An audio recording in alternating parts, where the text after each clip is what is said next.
Hello and welcome first to our VIPs. I got to give you all a very, very special welcome.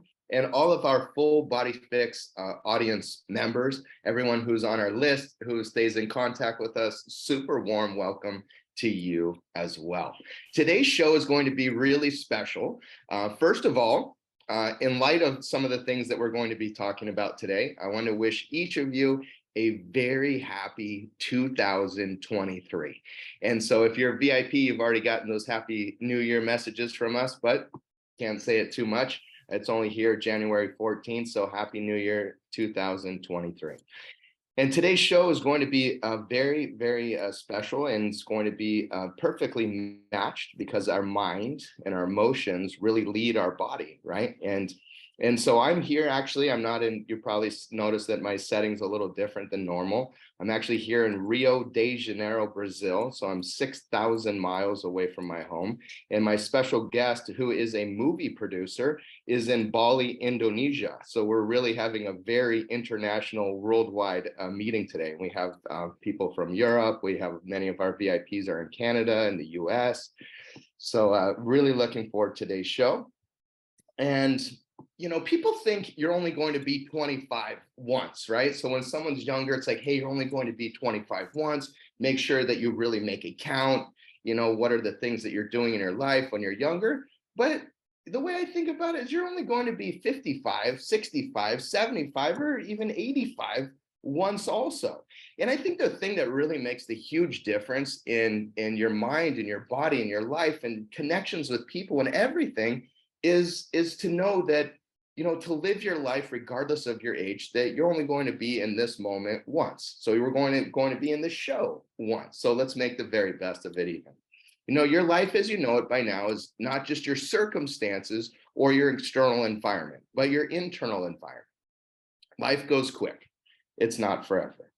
And your mental health, your energy health, your spiritual health, and your love and connection with others is even more profoundly impactful than your physical health. And because your mind and your emotions lead the body, today will sharpen that foundation that sharpens all.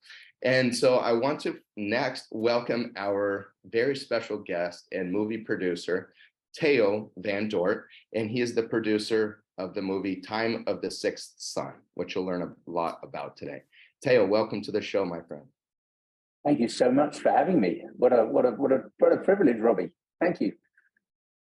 Absolutely. So, Theo, let's get. Well, actually, let me share this. So basically, if you talk to most psychologists, one of the really profound things that I've found from having many psychologist discussions is there's two different columns of energy, if you will, that you can live in life.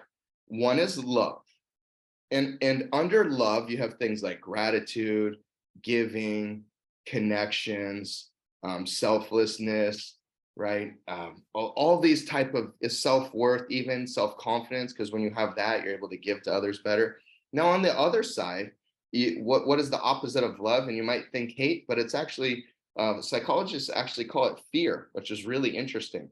And on the fear column, that's the opposite. That's where you have worry, you have guilt, you have not good enough feelings, you know, how you have all these other emotions. So what we're going to be doing is building up the love column, and we're going to be getting into discussions and talking about different people around the world who really have some of the deepest layers and levels of universal energy, connections, and strongest mindsets and ability to bring about really the very best life possible and live in that love column, live in that gratitude column. That's really what it's about.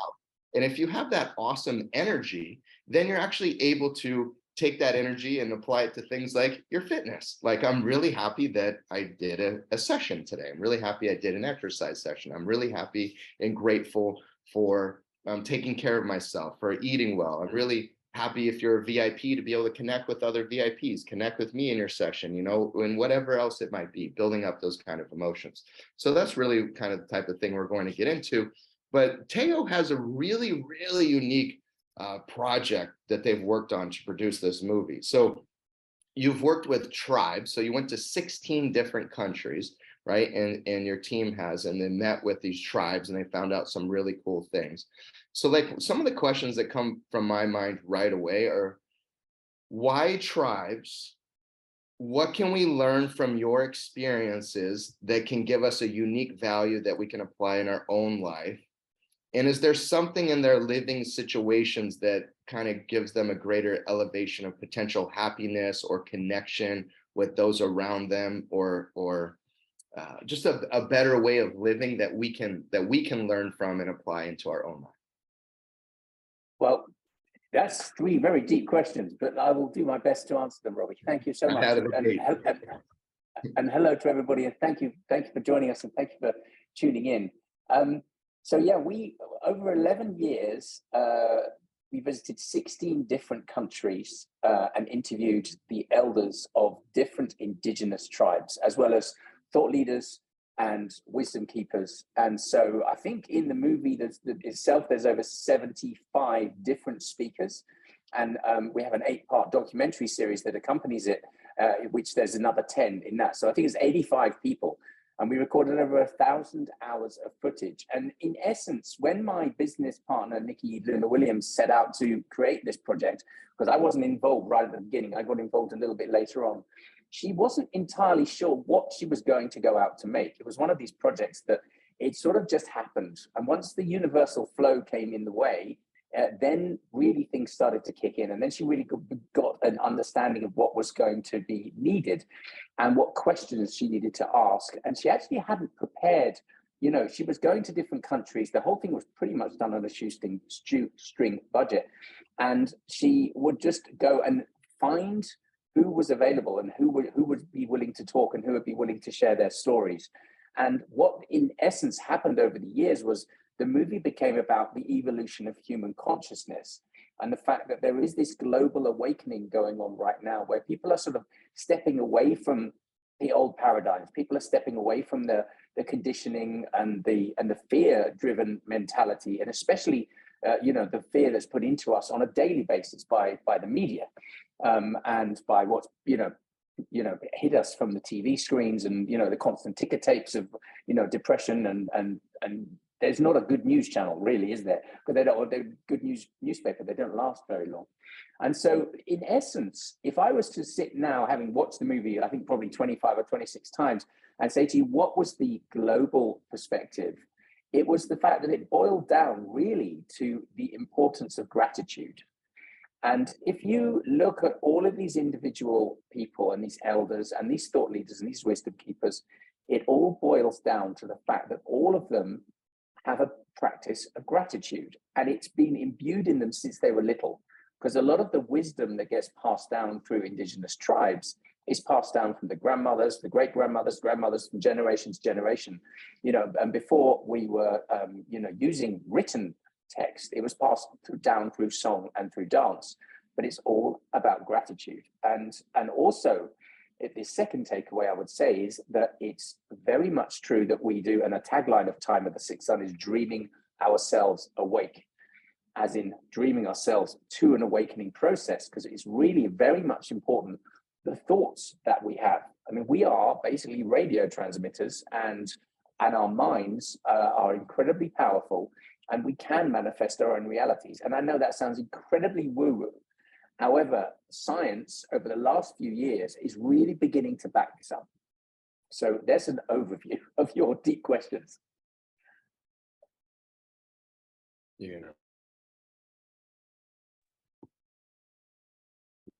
And so let's get into some specific things that you've learned from this project, and let's get into some things that others can apply in their life to help make 2023 an even better year for themselves.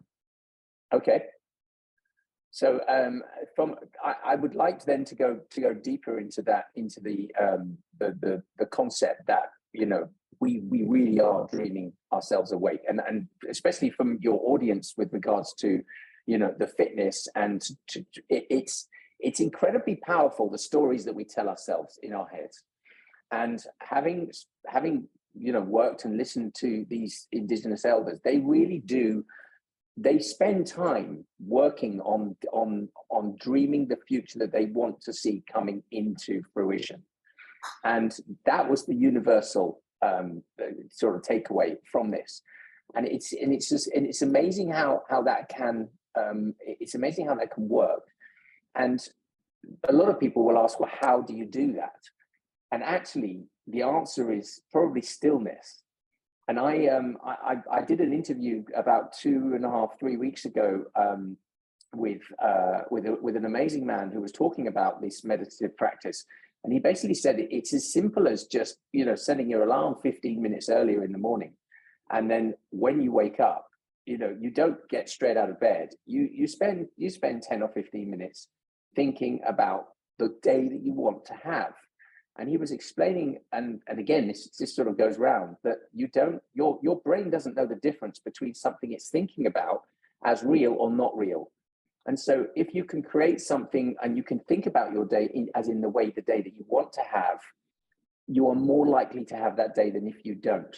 And I'm sure from your psychology work and your psychological experiments that, you've heard about the experiment with the weightlifters, the ones that were actually lifting the weights, the ones that did nothing, and the ones that just thought about doing the weightlifting.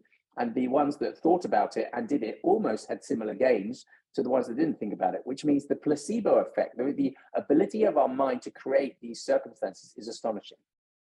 Yeah, it's huge. Well, everything comes from our neurology. It really starts from our neuroendocrine system, and the neurological system can drive the endocrine system, right? And so that's really all the chemical messaging process. Then you have these energy fields all around us, and regardless of what your spiritual or energy type of beliefs are, I'm sure everyone in this meeting has some type of belief that, like, yeah, I know that we're connected in some way to everyone else around us. And I know some people in this meeting have a really, really strong belief in that. And I tend to have a really strong belief that we absolutely have a very strong force field of connection to those around us, that material matter can be adjusted and changed by our thought processes, by our emotions, in terms of actions and other events that end up happening, right? It's not like I don't think I'm going to look at my cup of coffee here and turn it into gold or something like that. At least, but in terms of energy fields and energy and our universal connections and the way these emotions and such work. And it's really interesting because having a large group of individuals, so over the age of 50, that have a lot of different issues. I mean, our VIPs have, all kinds of different physical limitations, some less than more. But the thing that I really noticed, because I'm able to see like who moves forward in terms of groups and who doesn't as much, it's really the mindset. It's really the mindset. Like, regardless if they have a hip issue, back issue, like whatever the issue, those who want to like connect with what we call our VIP family, those who like show up and have the right mental attitude and like are really kind of grateful for the experience and grateful for the capabilities they do have, and they take what they do have and they just build and build and build on it with the right energies, they end up removing all or close to all of any issues, and they develop so much fitness, so much physical capabilities. So like, just within our everyday operations, I can see the drastic difference that the mindset makes. And it's really a level of kind of like almost like appreciation for oneself, appreciation for one's environment, gratitude, and like you said, dreaming yourself awake. And like, if you don't like your situation, your first thing you need to do is create and in your mind, what is it that you want to, and all those other want to have, and all those other things that you are holding you back, is like, don't let your mind think about those. Don't let it dwell and ponder on those. Like one of the things that I like saying that I really try to live by is, if there's a worry, if something can be fixed, then there's no reason to worry, right? Something can be fixed and there's no reason to worry. And if it can't be fixed, then there's no reason to worry anyway, right? And so one of the things that really hold us in our mind is worry, and like being in this spot that we don't want to be in. So And you said something else, Theo, is you said about a silence, almost like a silence in the mind. And it's not even like a yearning. It's almost when we can quiet the mind and feel good enough and accept ourselves and bring about gratitude and love and connection. I mean, there's this, it's so strong that I can't actually put words to how powerful and profoundly effective that is. It's just, I don't think there's almost not words for it until you really try to apply that in your own life. Yeah. And it's also difficult, and I think that's the thing. A lot of people think, oh, meditating is easy. Meditating is not easy. I mean, the more you do it, the easier it becomes. It's like all these things. It's like when you start working out, you've worked out for 10 years, you start working out, it hurts. It's difficult. And and you've got that mental, process in your mind of going, oh, this hurts, let's stop. This is a lot easier. Let's go sit on the couch and watch Netflix. But then you have to get through that stage to then reap the benefits of the actual actions that you are taking. So yeah, it is that stillness. And I think also a lot of the time, because we're bombarded with all this information and from and so much information now, with social media, with the news, with television, with internet, with Snapchat, with Instagram, with Facebook, with blah blah blah blah blah, that we actually forget that we are the creators. Yes, there is divine spirit, God, Buddha, whatever you decide to call it, for whatever your beliefs are. I mean, great spirit is what the indigenous elders call it. But we are the creators. And yet many people fall into the trap naively of playing the role of being the created. Whereas actually, we do have the ability, we all individually have the ability to make a difference in our own lives by acting as a creator, not created. But as you well know, it takes discipline. It takes real discipline to do that, especially with something like working out or, deciding you're going to eat better. Or, I mean, prime example, I've just come back from the United Kingdom where I spent Christmas with my family, and we ate too much and we overindulged, and I was like, I don't feel good. I just don't feel good in myself having done that for 3 weeks. And then I get back here and I was like, well, this is good. Change of state, change of place. Let's just try now not eat sugar, not drink any beer, and and not have any coffee for 3 days. And I'm so now 4 days into it. And the mental chatter that goes on in my head about, oh, just go and have a bar of chocolate. It won't matter. Just pop to the beach and have one beer. It won't matter. And it's really, it's funny, isn't it? How our mind plays tricks on us. Where actually, I know that I'm doing myself good because I became inflamed in those 3 weeks. And actually now it's time to just, get the body back to a bit more of homeostasis. Yes, totally. Like it's so interesting how that's really the small things that you kind of think like, oh, I just had this thought about what decision I should make. Should I eat a good food? Like, let's just keep it simple. Should I exercise or not? Should I eat a good food or bad food? Like, Yeah. And it seems kind of small and like, oh, I did it once, and it's not. I'm definitely not saying like don't ever eat like stuff that you really think tastes good. In fact, part of the secret of eating good all the time is that you don't restrict yourself. Like, no, I choose to eat healthy. Like I want to do that. Like I'm not like trying to restrict over here and I can't have this. So like personally, I'm getting a little off track because it's important. My mind came up with it, and I have to share this kind of strategy on nutrition before we go more forward with the psychology. Yeah. But like you never want to be totally restricted to where like feel imprisoned by your strategy for health or fitness or nutrition. Like that's not going to work. Willpower does not work long term. Your mindset, your internal environment, and your external environment will make all the difference in the world. It makes it literally easier or super difficult. So if you have people around you, they're eating a bunch of junk and that type of thing, it makes it harder. If you have thoughts of constant temptation in your mind, it makes it harder. So like what I'm going to get to is that the habitual thought process and having the right like training in your mind makes all the difference. But to get there, like with fitness, you should enjoy your exercise. You should enjoy your food. So like what I suggest is find all the healthy foods you totally enjoy and eat them on a super regular basis.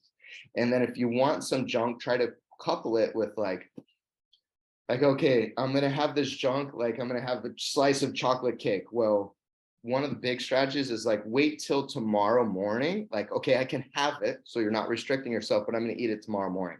Usually you wake up in the morning, you don't want a piece of chocolate cake, and that's like one huge strategy that can work really, really well, because you're not saying I can't have it. No, I can't have it. Just gonna have it in the morning.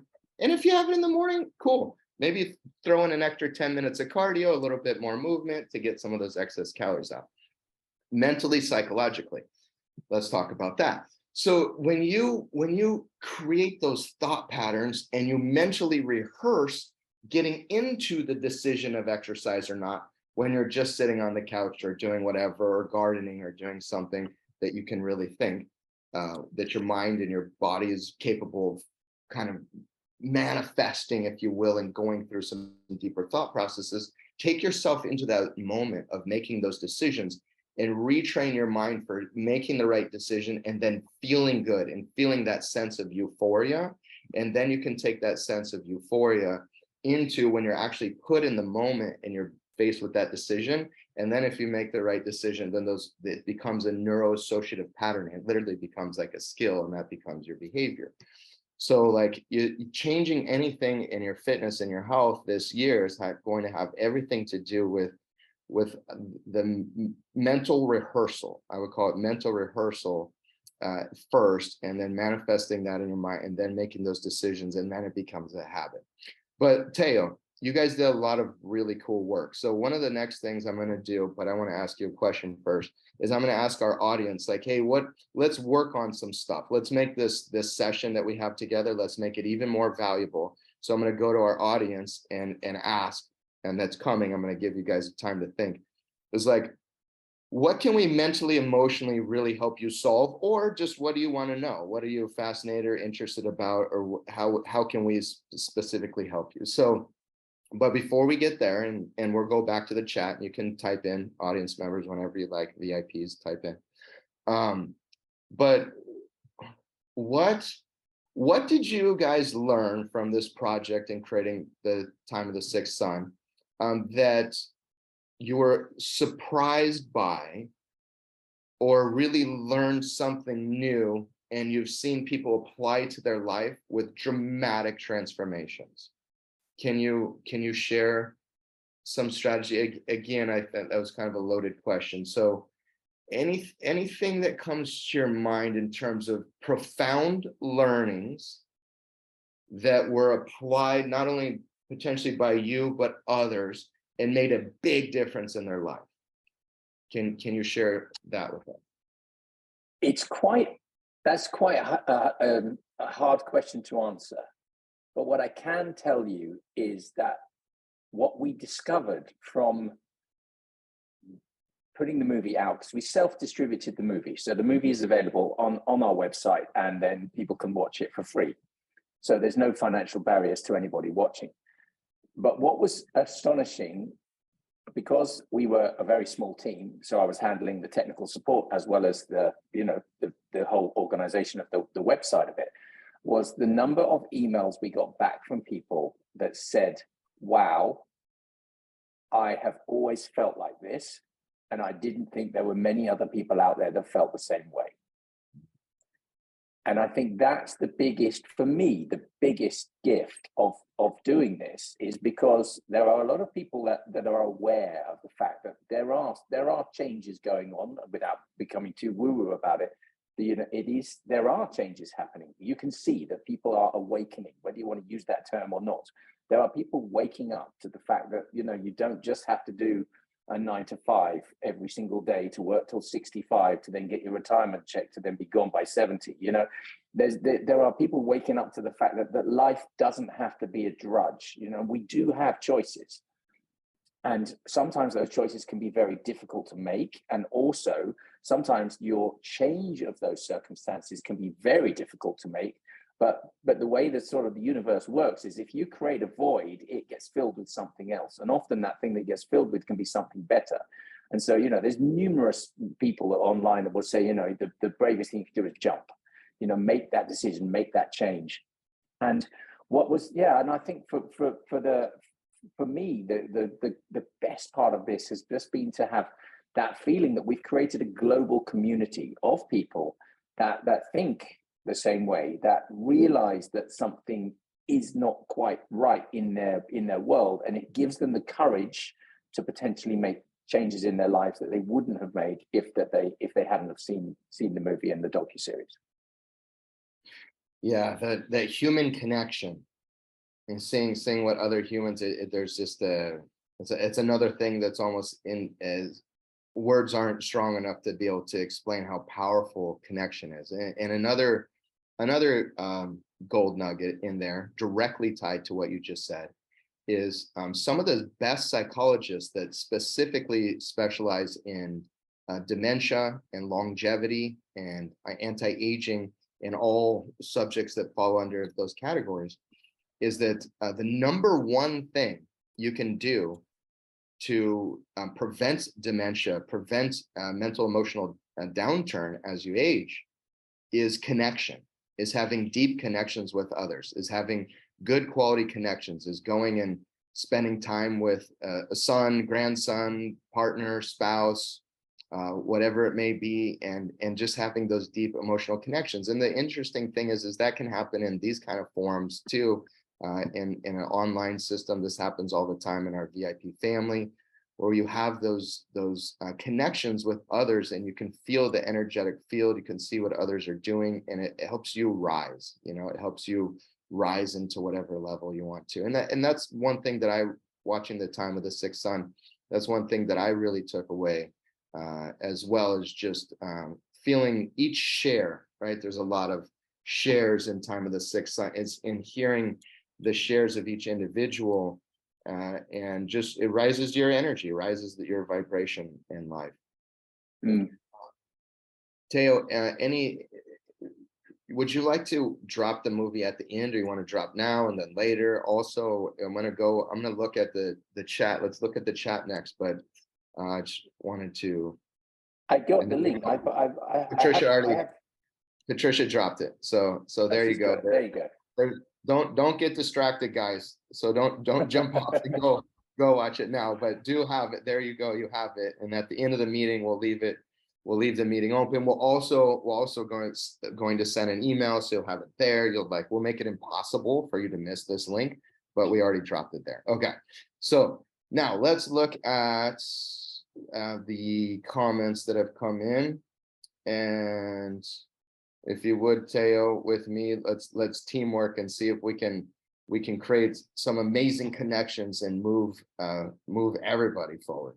Let's set a really high goal.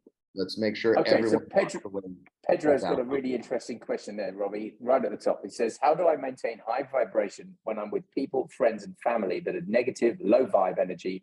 How can I shield myself from them, maintain my high vibes, and raise them even more? Now, this is super interesting because I would imagine every single person on this call finds themselves at certain times with what you kind of would call an energy vampire. They're the sort of people you walk into the room and you can just feel it, almost like, oh my God, they're going to come and suck all my energy out of me. And you're like, what do I do about this? And actually, one of my shamanic teachers said that it's super important that you basically, and this is, again, it's going to sound woo-woo, Pedro, but I'm going to go down there, that you basically need to imagine yourself putting up like an invisible shield around yourself. And then that shield has got reflective mirrors on it.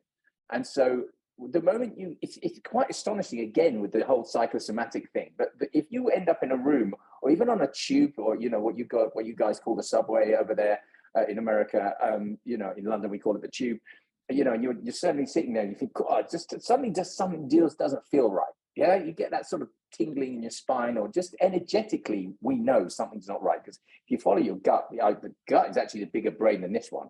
If for feeling emotions and for feeling sensitivity, and if that gut feeling, which is why it's called that, goes off, it's quite amazing. You just sit there, close your eyes, and you just imagine the shield going around you, and you imagine the glass mirrors going all the way around you. And it just gives you that level of protection. It basically means if somebody starts pointing their you're reflecting it straight back. And so that is what I was taught from one of my shamanic teachers of how you do that.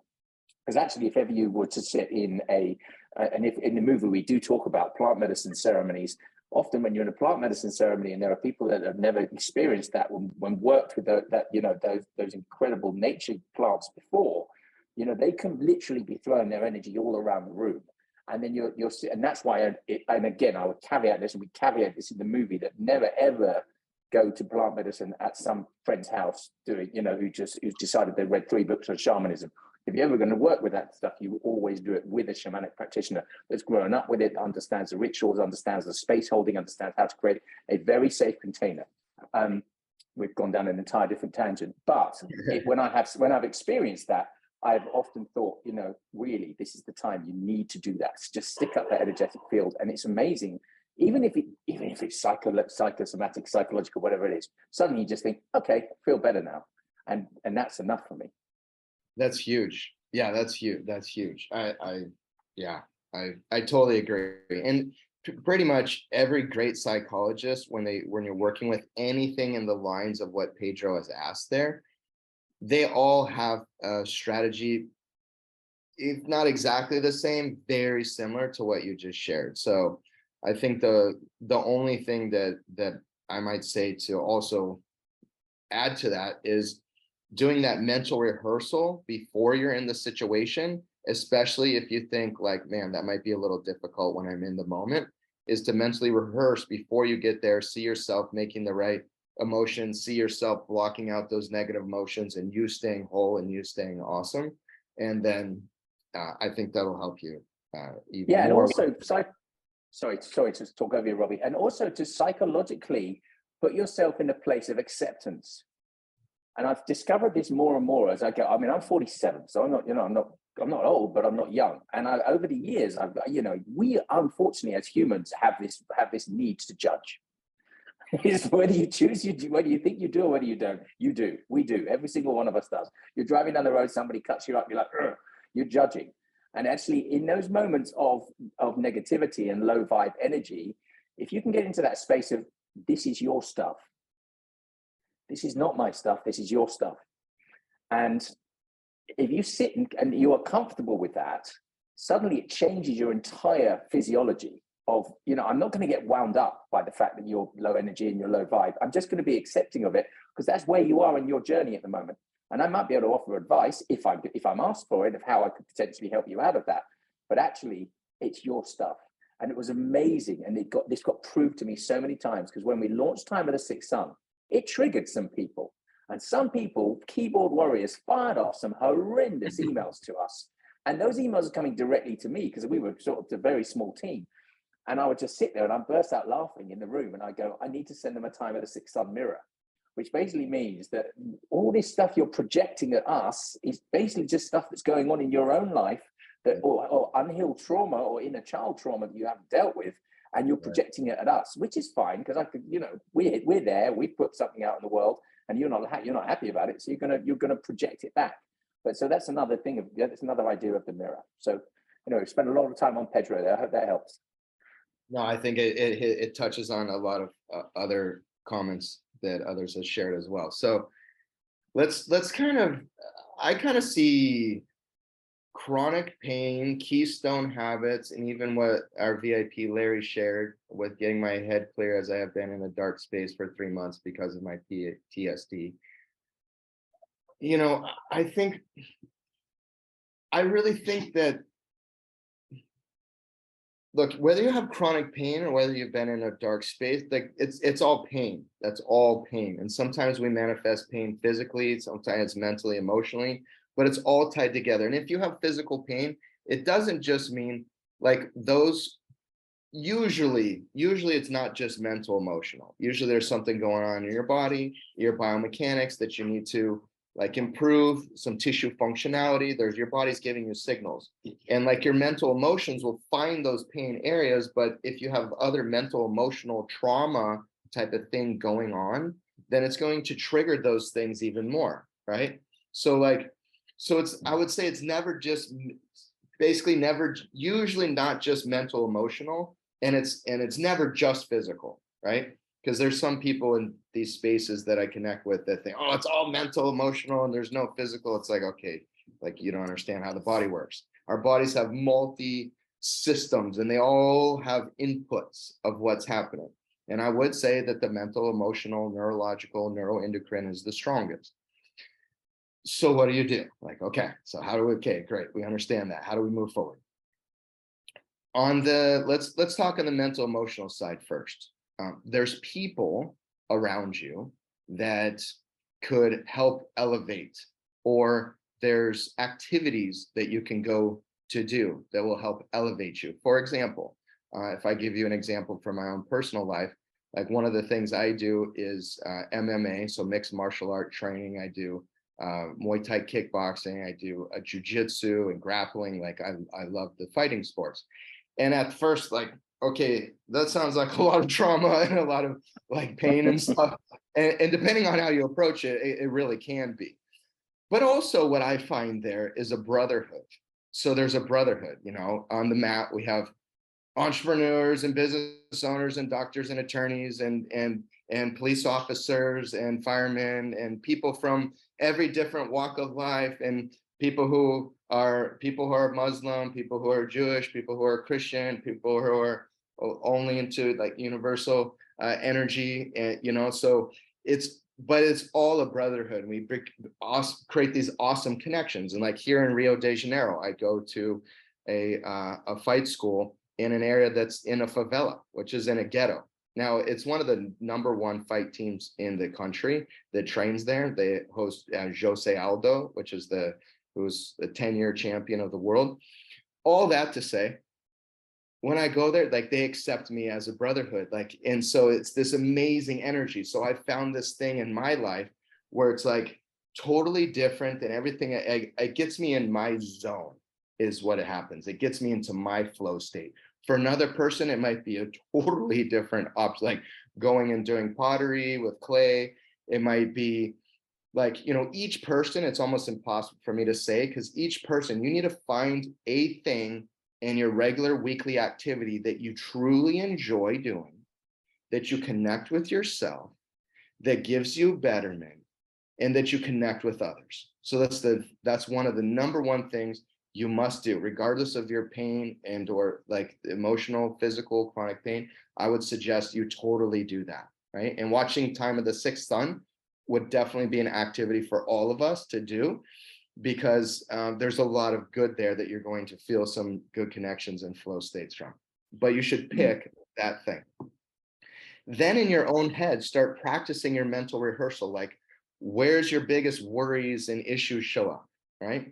What pains do you have? And I'll get to physical also, but let's start mental, emotional. So, and then Theo, I'm going to move to you to have you add anything that you'd like to add. But if you start there and then you start thinking about, okay, like, well, what is, because usually what we have is we have some repeated stuff that comes up. Like it's an emotion, it's a feeling, it's a thought process. Like maybe we worry about everything. Maybe we get into certain thought patterns that we know are negative, and we kind of start putting that on each area of life. Figure out what that is. And I would suggest you invest in the audiobooks, which are super inexpensive, and listen to an audiobook that specifically helps with that type of thing. Because what you're going to find is the more that you start to change your energy and your thought process in your field, you're going to become more of that. So if you want to become more of something, then start becoming more of that with where you spend your time, effort, and listening, and what you're putting in your head. Start to change that. And the more you do that, and then make sure that you always have quiet time. You need time to unwind. You need time to, you know, like for me, I like high energy adrenaline stuff. If I do too much of that, it'll definitely give me anxiety. So like I need to also schedule time to be slow and quiet and meditative, or, you know, doing things that are very, very relaxing. So I would say everybody should do that, regardless of how you're feeling now. That will elevate your life. Like I guarantee you the strategies I just shared will, like I feel so strong about it. I know it works for everybody. You just have to actually to do that. And you'll find your thing you love, and then you'll find your audiobooks, and you'll find your time. And then what will start to happen is you'll start to become the author of some of these things. Then you'll start sharing those emotions and the way you've improved with others. And now you're starting to become an advisor of those things. Whether you're doing it in a public way or in a smaller family setting, you'll start to change your emotions. I'll go to the physical with chronic pain too, but Theo, would like to turn over to you before we move forward. My only addition to what you've just said there, and actually Rob Paget says as well, breathing is also very important, state of relaxation to quiet your mind. I mean, it really does all come down to the breath. And again, I know that sounds really woo-woo, but you know, Tibetan monks, you look at all these different practices where they just breathe. Breathwork itself, I mean, there's more and more people that are working as breathwork practitioners. And actually, Larry, you were saying for PTSD, breathwork can really help with that, because it's astonishing for trauma release. And another thing I watched the other week was a Netflix documentary called How to Change Your Mind, which is by Michael Pillon, I believe. And he's talked where there's a whole episode there where they're actually using psilocybin magic mushrooms in a medical environment and having astonishing results treating PTSD. So have a look at that. If you have Netflix, look at How to Change Your Mind. But I discovered, Robbie, that I am really allergic to caffeine. Like, I'm not allergic to it, but I was completely happy. I mean, I live a blessed life. I've got a wife. I've got two beautiful boys. You know, I live on a beach in Bali. I run an amazing, you know, movie and documentary series. We get beautiful feedback from it. And I was waking up at 5 o'clock in the morning having almost panic attacks. And I had to just think, what's going on here? What, you know, where is this coming from? And I remembered that my mum, I know, Robbie, you're a kinesiologist. My mum was a kinesiologist for when I was about 13 years of age through to, well, now. And I remember she came to, she told me once about a lady that had come to the house, and this lady had developed a fear of water, as in to such an extent that she could not have a bath or have a shower in her private life without either her husband or one of her children being in the room. And so my mum was testing her, muscle testing her for all of the different stimulants, and she discovered that this lady was massively eating a lot of dark chocolate, and she was drinking coffee, and she was drinking tea. And my mum said to her very slowly, "You need to come off these things." And after literally 2 weeks of cutting the stimulants out of her life, she overcame that fear of water. And I remembered that story when I was lying. I'm actually in my room at the moment. As I'm looking over there, I'm looking at my bed, and I'm thinking, I remembered that. And I was like, you know what? I've been drinking a lot of coffee. So I thought, I'm going to go cold turkey. I'm going to cut it out. Within 48 hours, the anxiety had gone. It was like turning on and off a switch. So that's another little giveaway I can give away from my personal life is look at what stimulants you're putting in your system. Because as you said about 10 minutes ago, our body is just working on so many amazing levels that we're not aware of. And actually, it could be something as simple as a trigger that you're putting in that's making your body out of homeostasis, and suddenly you're taking shorter breaths, and then suddenly you're like 5 o'clock in the morning, you're waking up with that fear of, you know, I haven't done my homework feeling. If you remember that, yeah, you're like, before you go to school, you haven't done your homework. It was that. I was waking up at 5 in the morning with that. I was like, this is weird. I'm 47 years old. I shouldn't be having this. Yeah, totally. Yeah. And having that breathing practice before you go to bed makes a huge difference. Like doing a little bit of light stretching. I mean, a workout's going to take you the other direction, but doing some very light stretching, very light, like Tai Chi type of motion. You know, if you're a VIP, there's certain motions and patterns you picked up that you really like, just lightly going through thoracic alignment breathing. So that's where you breathe posture basically into your body. But doing that deep meditative breathing in through your nose and out through your mouth, breathing in through your nose and out through your mouth for at least 6 seconds, and then visualizing the stress release from your body, and finding where you have excess tension, and then exhaling that tension out of your body makes a huge difference. And practicing this on a daily basis will really change your life. I mean, it truly, the breathing practice, we have some awesome episodes on the Full Body Fix site that Sachin Patel has done with us. He's awesome with breathing. So, and then in the physical patterns, like a lot of the mental, emotional, honestly, like is going to help you a lot with your physical, a lot. But then physically with body mechanics, that gets really complex because it's like each individual, where are you limited, what range of motion, like that's what we do in our VIP training systems. So individuals figure those things out and go through the process of optimizing. But, you know, finding where you have restricted tissues and releasing those tissues through breathing, through relaxing, through light stretching and strengthening your body, doing motion, doing movement. It's interesting because usually, like, even though you feel like maybe you don't want to move because you're in pain, basically movement, depending on like what kind of things have happened recently. In other words, if you just broke your bone, okay, probably want to cast and not move. Not a good, like Robbie said to move it. Like, no, he didn't. He said it would make it actually much worse. So it depends, but using some common sense, motion will always improve your pain. Always. It's just, well, what motion? And like if you're going into a pattern, like if you have lower back pain and you have a pelvis that's tilted more forward and you're doing motions where you're tilting your pelvis forward, probably going to increase your pain. But if you're doing motions where you're gently bringing the pelvis backward out of that restricted pattern and relaxing and breathing, that's going to improve your pain.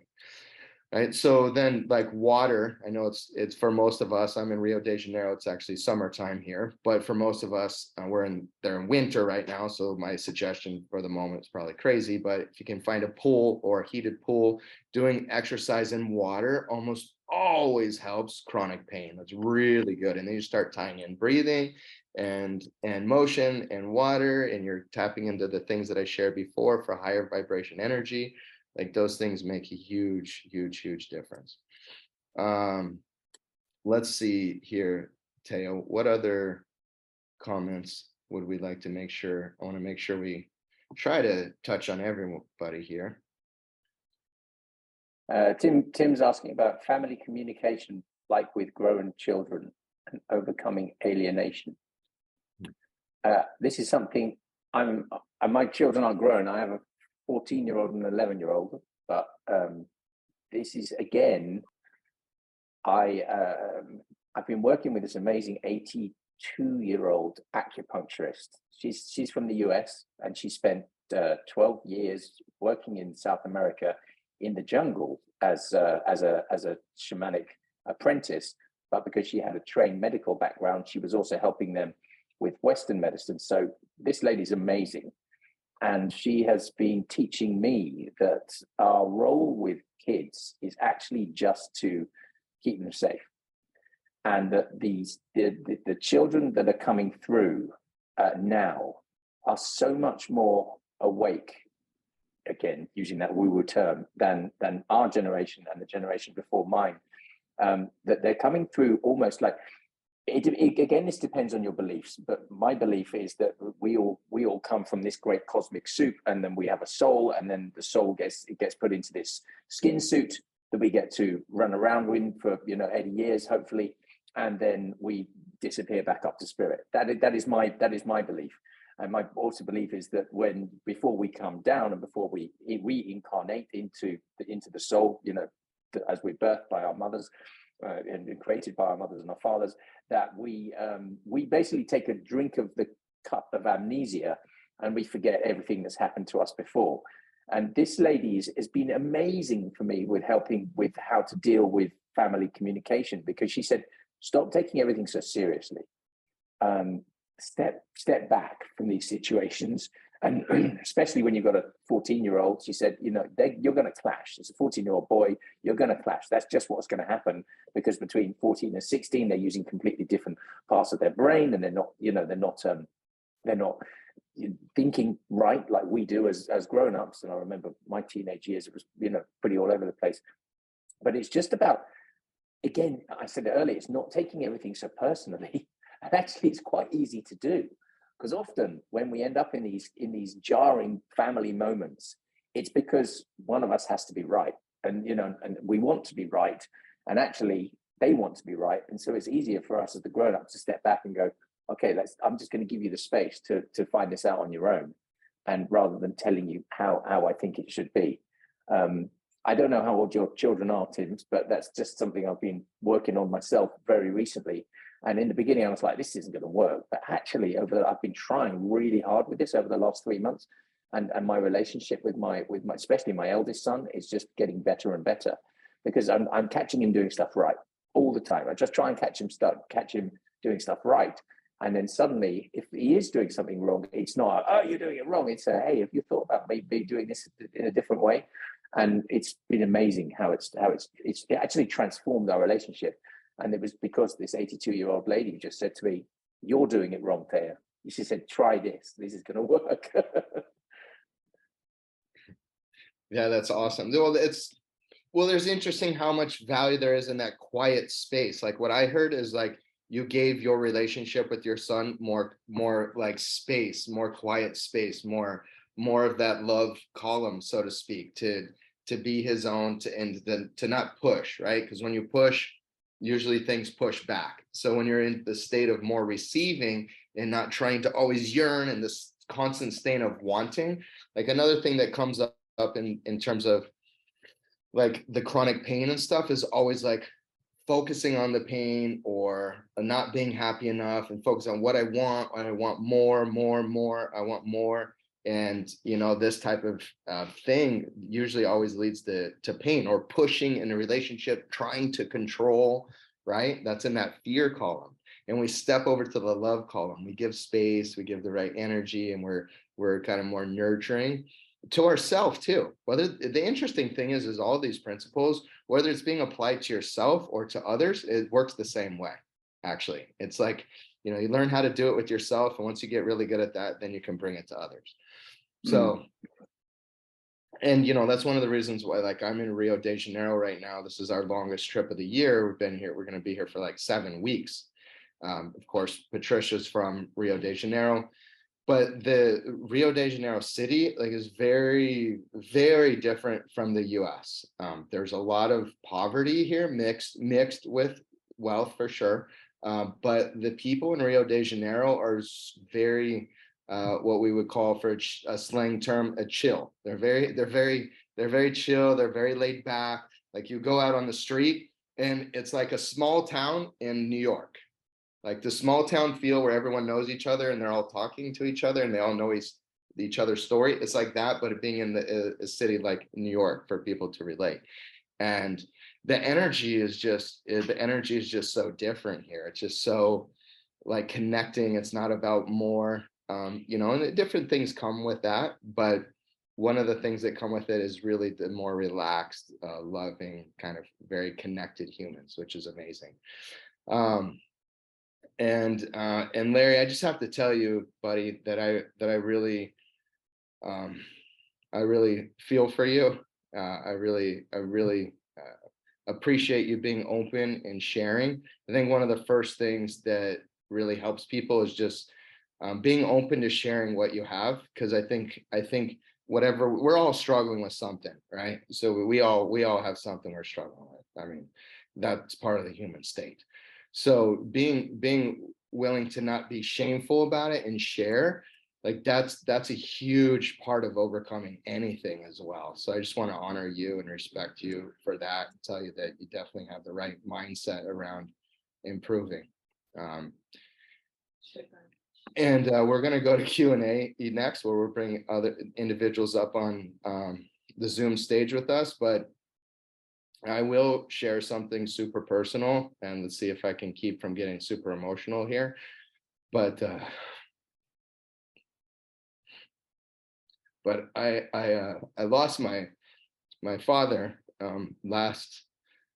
This is today's 1 week ago.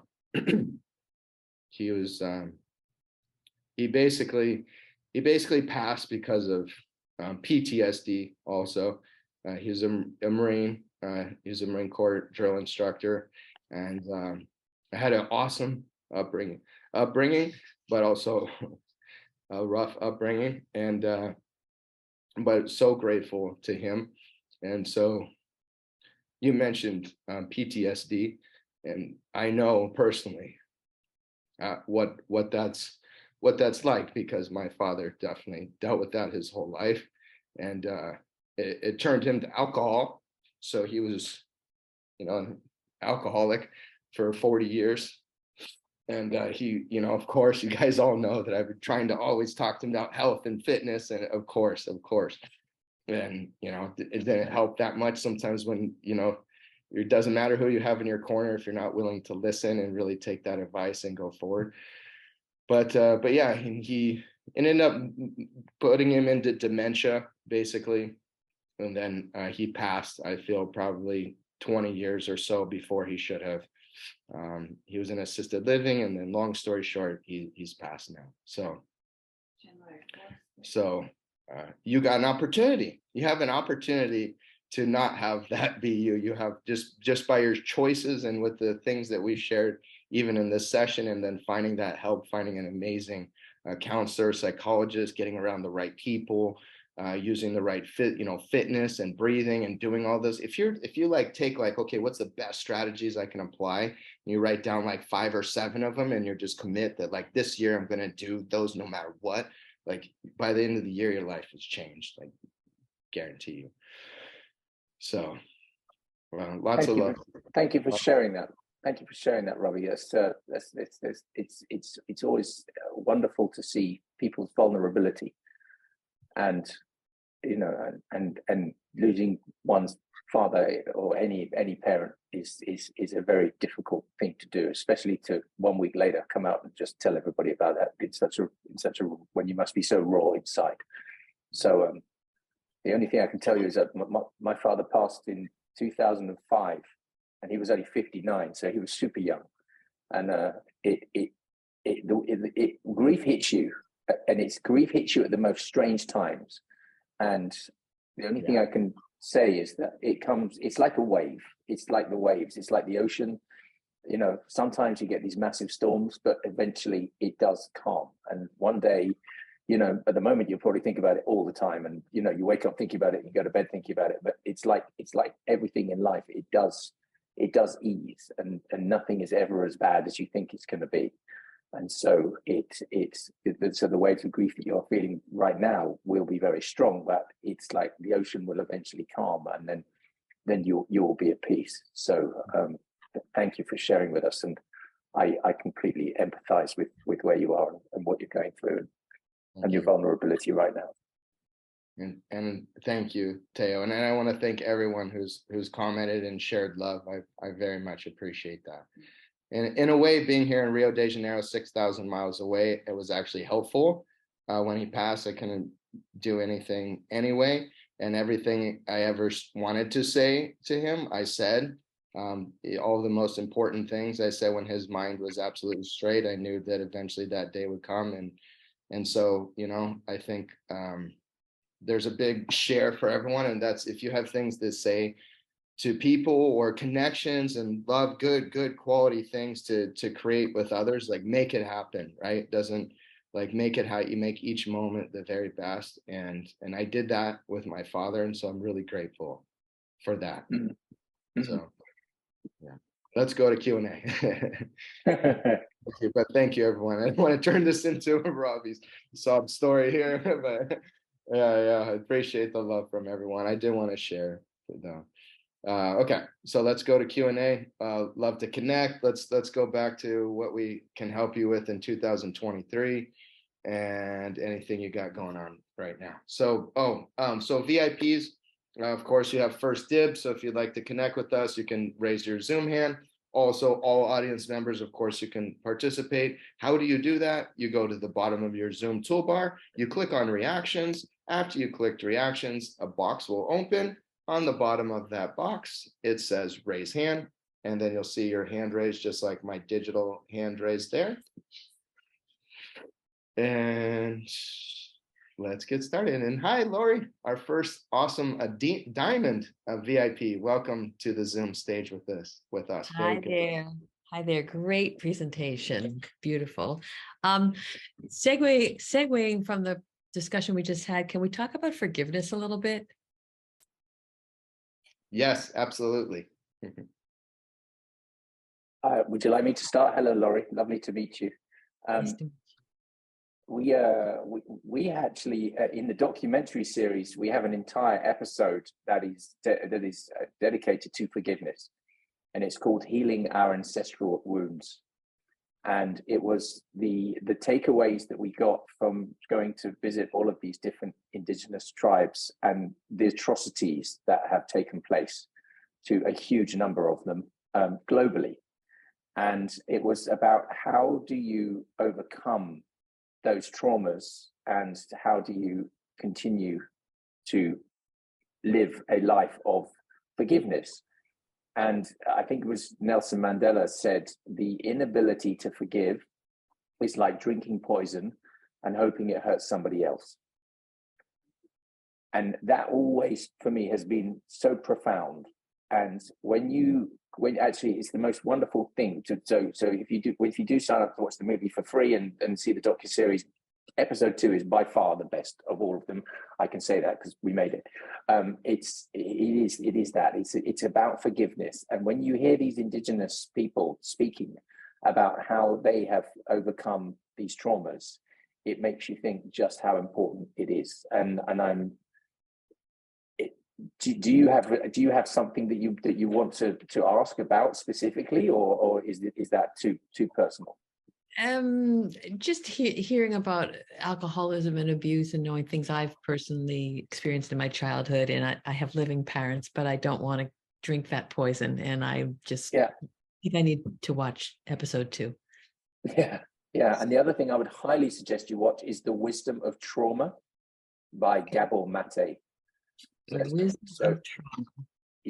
made. Gabor Mate is the most amazing psychologist. I read about him because I thought my son had attention deficit disorder, ADD, and he wrote a book called Scattered Minds. And I was about 20% of the way through this book, and I was like, I'm not reading this book for my son. I'm reading it for me. This is definitely me. And but then I started doing more research into Gabor Mate, and he has made the most astonishing movie called The Wisdom of Trauma. And they release it for free, I think 3 or 4 times a year. So if you go to the Wisdom of Trauma website, you'll find it. But when you start to understand, and it's exactly what he covers. Abuse in childhood, what's happened, and how we learn to forgive. Can you spell his last name for me, please? It's Gabor, Gabor, and his surname is Mate, Mate, with an acute, the French Mate. Thank you. Thank you so much. You're very welcome. And an interesting story on Ava course. So an interesting story. We went to Indiana and met Ava Kors when she was still alive, and Ava Kors was one of the twins in Auschwitz who had experiments done on her and her sister by Dr. Mengele, and she really devoted her life to forgiveness and forgiving what the Nazis did to her and many Jews. And we got to meet with her, and the energy and love from this woman was just absolutely amazing, fascinating. And we actually got to meet her, and she has a really nice museum that they created, and they made it like a interactive digital theater. So you go into the theater now, even though she's not with us anymore, and you go into the theater and you can ask her any question about like they have thousands and thousands of questions, and she's like 3D in the theater, and you ask a question and she responds to your answers about her experience and stuff in her life. It's really cool. So, and that's in Indiana. So if any of you are ever traveling in Indiana, it's a very, very impactful experience. Thank you, Lori. And Lori, anything else that you wanted to share or say or ask while we have you with us? Thank you so much, Robbie. Thank you. Absolutely. Lots of love for you, Lori. And next up, our VIP, Steve. Welcome, buddy. Great to see you. You as well, Robbie, and thanks to both of you. It's been very profound, not as I think some people have mentioned here, certainly not what we had probably anticipated. But really highly impactful. And thanks for your humility and your your vulnerability as well. So question following on from Lori's and the whole trauma element is certainly hear you around forgiveness. If I step back for a moment, you know, when we're young, we experience certain trauma, then we it finds its way into becoming a pattern for us, you know, a protective, we've created some kind of protective mechanism, you know, to avoid experiencing that feeling again at some point later in our life. And that becomes an unconscious reality of ours, right? And so forgiveness is, my understanding and my own experience, is a form of releasing that. May not necessarily be the total solution towards releasing that unconscious pattern that's been created from that trauma. Any thoughts, suggestions, ideas around that? Or challenges? Challenge me on that. I'm good with that too. Well, the thing I think I'm hearing, and I'm almost, the thing if I can say this, I'm hearing all of us hearing, if that makes sense, is I started to think like, you know, we're talking about, like, we started the show today with like moving forward and all these different strategies. And then it's like, yeah, you know, really it's this trauma and like these negative things that have happened to all of us on some level and different levels and different issues, that then like if we let it become like handcuffs on us and our life and our emotions and our connections with others. And it's really like letting go of those things so that we can grasp on and receive the best that life and all this greatness around all of us. And it's really letting go, right? It's really letting go. And forgiveness is a huge part of that, letting go of those things that are holding us back so that we can have better. And it requires humility, requires selflessness, it requires to check our ego at the door, so to speak, that like he did, she did, they did, whatever someone did to me to cause this effect. And you know, it's not going to help you. I mean, you can hold that as any individual can hold that as much as they want. Is only going to hold them back, you know. And so I think an individual like Ava Kors, who is like part of, you know, millions that were persecuted, and then having her personally, her whole life affected, and her sister died young, and then being able to forgive. All of her family got killed. I mean, it doesn't get much more extreme than that. And she's super happy. You know, when she was, how old is she, Patty, when we met? With 90 or so?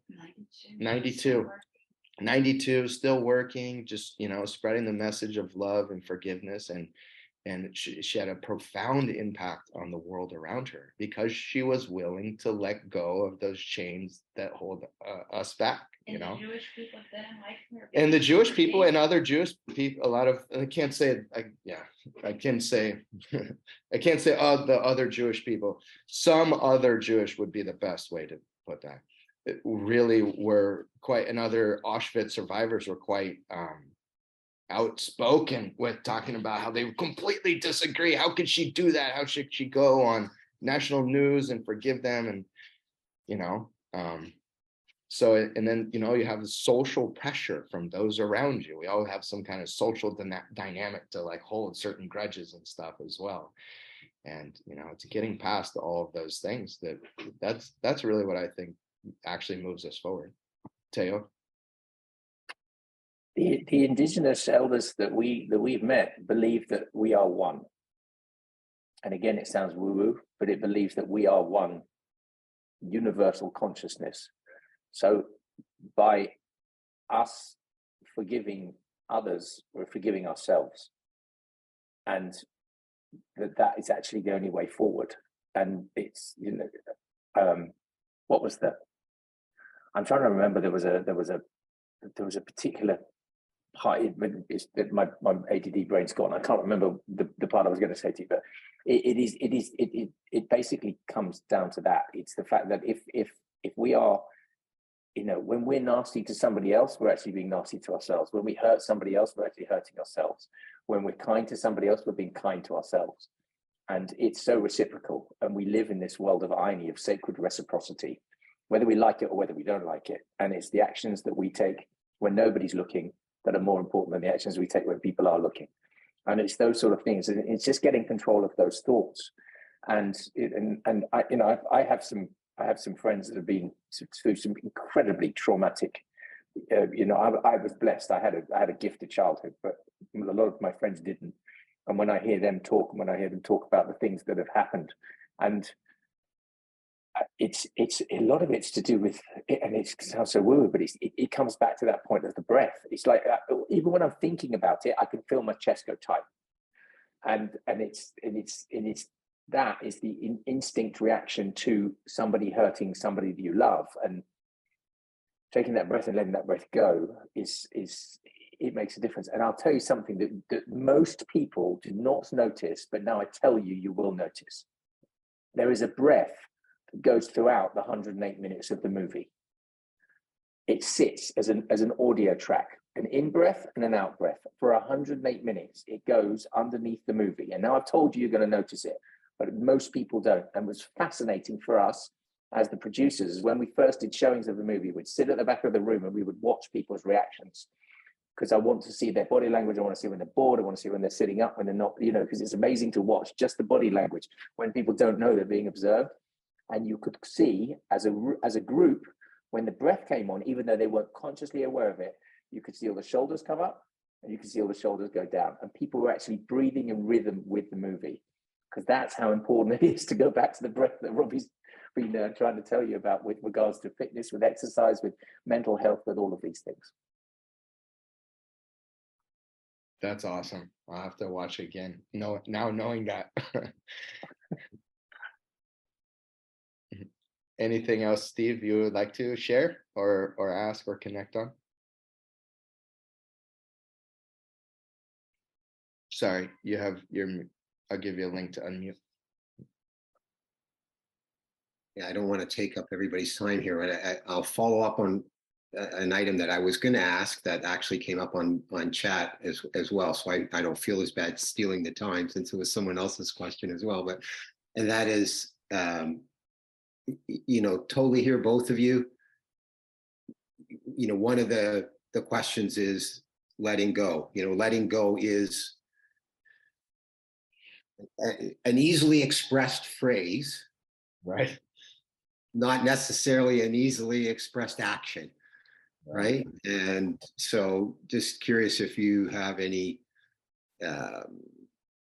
suggestions with respect to that. Theo, you want to go first on that one?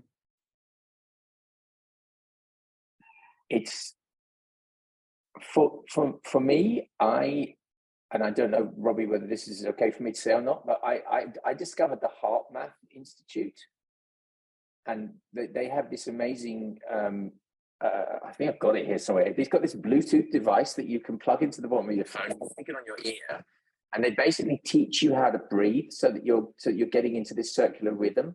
And they've almost gamified it so that you see this thing on your app that goes in and out, and it teaches you to get into that meditative state, which then allows you to drop, which then allows you to be into that calm space where you're more likely to be able to let things go than you are if you're just jumping out of bed in the morning, going about your daily life and doing everything you're else doing.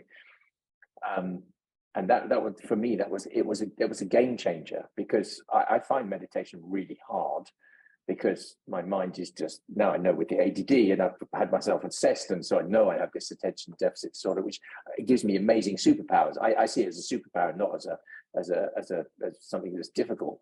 But it also means meditation is even harder, because my brain's going so quick. And I found that really helped me with that. I'm not sure that's the best answer I can give you as a tip on letting go, unless, Robbie, you've got something better. Well, first of all, I think it's interesting because with a lot of things, like if something's so simple, then people want something else. Like, oh yeah, okay, I already know about breath. Like, no. Did you do breath? Like, have you really worked on your breath work? Have you really like woke up with that, went to sleep with that? Well, no, like probably not, right? And say if they did, then like, oh yeah, breath is so profound because now you know.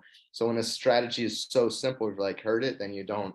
Sometimes you're not willing enough to use it, right? I have like really simple nutrition strategies for that reason. That it's like that's what works. Like I don't need to get more complicated. But I think everything happens twice in life. And it's first in your mind and your emotions, and second in your external reality, in your actions. So anything you want to do, you first have to internalize it and work on it in your own mind, which is very simple. Like you're just literally do the mental, literally think through the thoughts, visualize yourself letting go, like something that Theo said about the reflective mirrors if you have negative people around you. Another thing that's really powerful is like seeing yourself getting in a hot air balloon and all the cords are attached to like whatever that is that you want to let go of, and see yourself drifting off in the hot air balloon and the cords start to break. And what does each cord represent? And see yourself becoming separate from that thing and like visualize and process. And if it like just doing that once, you're going to feel guaranteed, like you're going to feel the difference from that, just sitting quietly going through that process. And if you do it again, even stronger. And eventually, if you keep doing it, it's not going to feel as profoundly impactful, but what you're going to be doing is making it more permanent. So you made the big change, so it doesn't feel as strong. It's like being a VIP, like lots of change in the first year. And then the magic happens is like actually staying, doing the thing that worked for you. Like that's where the magic is at, right? It's like when the thing works, keep doing the thing. Don't stop doing the thing. Like that's how, right? Like, okay, what's new? We need a blue ocean. Like, no. What's actually worked? So everything happens twice, happens in the mind first, and then in our actions. So anything, letting go, forgiveness, like all this stuff, I think we process in our mind first, and then second in our life and in our actions. I think that's the biggest strategy that I'm like, I guarantee that's effective.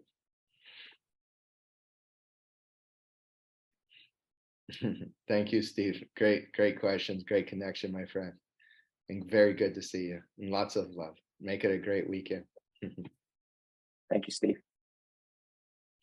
And River, hello. Another VIP. Welcome. Good to see you.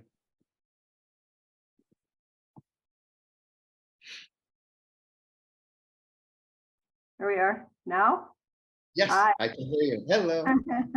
Hi. You know, it's interesting because just yesterday we were talking with Rosie about this notion of community, right? And so in that vein, I was wondering, may I share something about some of the things that have been said and some of the things you guys are saying that might be helpful?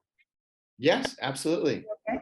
Yes. So a bunch of stuff has kind of coalesced for me in this conversation because Joe Dispenza was one of those people that said, you know, in the morning he wouldn't get out of bed until he had established what he wanted his day to look like. And he's got a really good process. I mean, he's actually teamed up with the Heart Math folks, right? You know, to do a lot of this meditation work to change that mindset. But the other person that has been very instrumental for me has been a man whose name is Greg Bear, who wrote books on unconditional love. And I remember him saying to us one day, because there was a community that was based around his work, that there really isn't anything to forgive because all that people did was they made choices. And those choices may have dramatically affected us or somehow, you know, been not a nice choice. That's a for sure thing. And I know when I heard him say that, because he would participate sometimes in our community meetings, I was like a little shocked, but like Theo, I had a really great childhood, right? You know, so I hadn't had a lot of those kinds of trauma. I mean, not to say that I haven't had my stuff, but as part of that community, I would hear a lot of really kind of crummy stories. I mean, people had had very difficult experiences in life. And I was like, I know when they heard Greg say that, they were like, wait a minute, how can that be? Yes, they did, you know, I do need to forgive them. But so I came up to this place of being able to say that forgiveness is really about just stop sending the bad energy back to myself. You know, it's just, and it ties into what you guys are talking about. It's just, you know, changing your mental framework to be able to focus on something that's other than the thoughts that keep sending that crap back in, right? You know, and it's a hard process. I mean, it really, you know, it's like you talk about the discipline that it takes to do that. And I think it's one of the reasons that being in the VIP program has been really helpful for me, because that community that I was just talking about sort of disappeared about 5 years ago. There was some political struggles within it, and I finally decided I needed to check out. So one of the things that has been really great about the program has been that every day, even if I'm just using the app to get my exercises done, pretty much I try and sign in at the end of each session, like 2 or 3 times a week, right? Just to get that community, right? Just to have that connection and to be able to align, right? It's like, first of all, your energy is tremendous. I mean, all I have to do, if I really want to pick me up, all I have to do is go out and do a session, you know, on the app with you, because there's like no way that you can be down in the dumps when you're hanging out with you, kind of thing. But again, it's like what you've been doing this morning is just like really terrific, right? Because it is about building that sense of community where people can be vulnerable and can share their stuff. And, you know, there's not enough of those kinds of opportunities. There really isn't. You know, it's for people to really feel like they can be honest and open and allow themselves to be vulnerable. So anyway, that's it. That's all I had to say.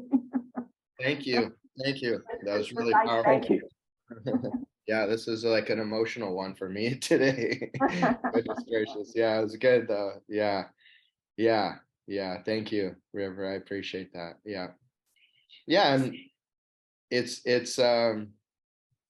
because, you know, like, yeah, that's why everything we do in the VIP training system is about that. And it's because that's like what Theo's in. That's why Theo's on my show. Like, because this is like super powerful stuff. Like that's where everything kind of begins and it actually it's where everything begins and ends. Yeah.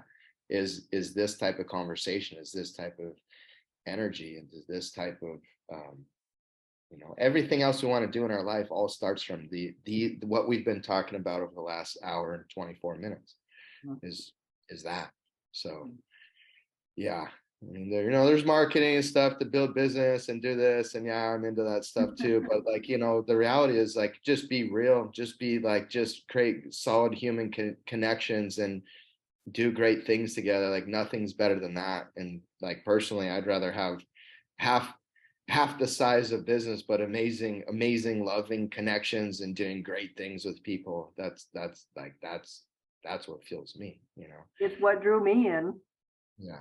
It is. I mean, that's what drew me in, right? It really is that. Yeah.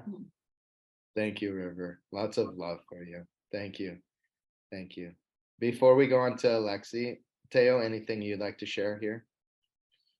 No, that was a beautiful share. Thank you so much, River, for sharing that. And yeah, it comes back to that. It's community and people. We need that, you know, and the lives that we live now don't really give us that. And then when you look at how the indigenous tribes live, they still live in community. You know, when I look at how I live in Bali, and when I look at how I moved here in October 2020, which was just 5 days before the UK lockdown. And when I saw that Bali shut pretty much for 14 months, and because no tourists were allowed in, and then I really got to see how the Balinese people are when they're not, you know, working with tourists. And it's amazing how in community they are. and they have, each sort of village has its own banjar, and then the banjar will sort of oversee everything, but the family still live in community. So, if I go to Ubud to visit this amazing healer, he's still living there with 18 members of his family, and the grandparents are looking after the kids so that the parents can work. And it is that feeling of community that we sort of live in these concrete boxes, often not knowing our neighbors, and and if we do know them, we're upset with them because of some fence issue. It's crazy. It's crazy that how far we have gone from where we probably would be much better off being to where we are now. Yeah. Thank you. Thank you, River. Lots of love for you too, and make it a great weekend. I'll see you in training. Yes. Alexi, hello, another VIP. Well, welcome. Hello, Alexi. Good to see you. Yeah, okay. Let me give you a link to unmute there. You should see it pop up on your computer, and you can. Okay. All right. In part of my training, I'm a health coach focusing on dementia, and my big thing is gratitude. And so what I do is I approach strangers at the dog park, at the grocery store, at the ATM machine, service providers on the telephone, and I say, can I put a chuckle in your heart? By that, I mean, can I share a joke? Why a joke? Behind every face, there is a story. Maybe you lost a loved one. Maybe somebody lost their job. And so for 2 minutes, I have a captive audience. It lowers cortisol. It raises endorphins, the feel-good hormones in your brain, and laughter has been shown to promote longevity. It feeds my soul, and they may think about it all day and go home and share with a loved one saying, you know what, I met this crazy woman at the dog park. She shared a joke. And so may I put a chuckle in your heart. Of course, yes. Okay. Please. Lady rushes out of the drugstore and she realizes that she's locked the keys to her car. She clasps her hands together, looks up to the heavenly skies, and she says, God, please send me somebody that unlocked the keys to my car. 1 minute, a biker appears. Tattoos, skull cap, big beer belly. Hey, lady, you need some help? Oh, please, please, sir. I have these meds for my daughter. She's sick at home and I have to get home. Can you unlock my car? Within 3 minutes, the car is unlocked. She clasps her hands one more time, looks up to the skies, and she says, God, thank you so much for sending me such a nice man. The biker overhears. He says, lady, I'm not a nice guy. I just got out of prison for car theft. One more time, with clasped hands, she looks up to the skies and she says, God, thank you so much for sending me a professional.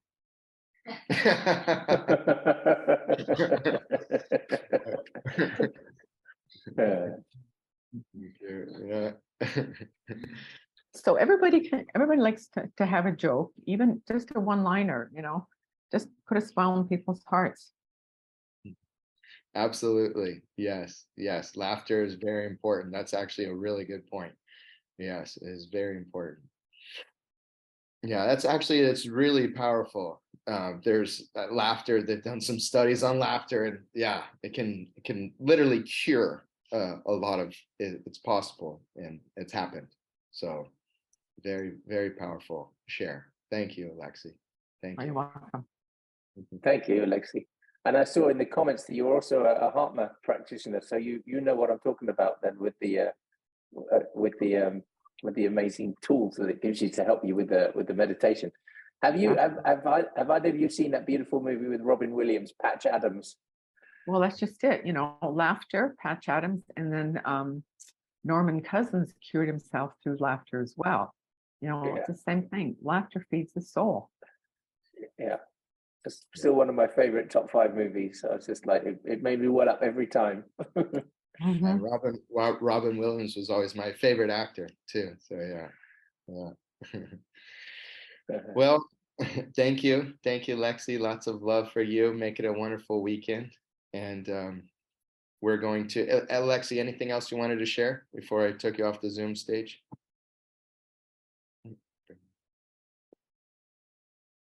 Sorry. Let me give you a link to unmute one more time. Okay, I got it. Just how just one more thing, when we're holding grudges against people that, you know, they did something to you and you're mad and whatever. This is a really great analogy. Two prisoners of war are walking on their way to freedom, and the one says to the other, "So have you forgiven him?" To which he replies, "No, never." And the first says, "Then they still have you prisoner in your mind." Yeah. Yeah. Exactly. Yeah. Thank you, Alexi. Yeah, thank you. Lots of love. Make it a great weekend. And that will be a wrap to today's show. Theo has a really amazing movie that gets into a lot of the topics that we talked about today, and it's very profound, and you get to see the very valuable shares and insights from the people they've done the research with from the movie. Theo, anything else that you would like to share about the movie? Patricia has also dropped the link to the movie. I've watched it myself, so I've definitely I enjoyed it. And now that I understand there's actually a breathing pattern to the movie, I'm looking forward to going back and watching it again with the breathing pattern, which I know will actually make it even more impactful because of how powerful breath is. So, Theo, anything else that you would like to share? I just want to thank you for the opportunity to meet your lovely community, and thanks to everybody that put their hand up or put a question into the meeting chat. If you go to the link and opt in to watch the movie, you just need to put in your first name and your email address, and the next launch, I think, is next Friday, the 20th of January, and then it gives you 2 episodes a day for like 4 or 5 days. There is an option to buy ongoing access to it, but that's entirely optional. That just helps us to keep paying it forward, so we can keep giving this away for free, because it's super important, the information that gets out there. And to Robbie and Patricia, thank you so much for having me. Of course, anytime, my friend. It's so great to connect with you. And we've had this worldwide connection here, really, on the internet, which is so cool. And really, really appreciate, lots of gratitude for everyone who has attended this session with us. It was truly an excellent session, and it's because of the energy we could feel from you, each of you. So thank you for you. And the Full Body Fix also is going to be coming up February 11th. So our next launch of the Full Body Fix will be February 11th. So if you yourself would like to join that, you can do so. Or if you have friends or family as a VIP you'd like to invite to that, you can do that as well. And with that, we'll close out the show. And Patricia will drop the link, and we'll keep the meeting open for 10 minutes or so you can see Time of the Sixth Sun link. You can see the Full Body Fix link. And I highly encourage you to watch Time of the Sixth Sun. Lots of love to each of you. We'll see you soon. Bye for now. Blessed day. Bye-bye.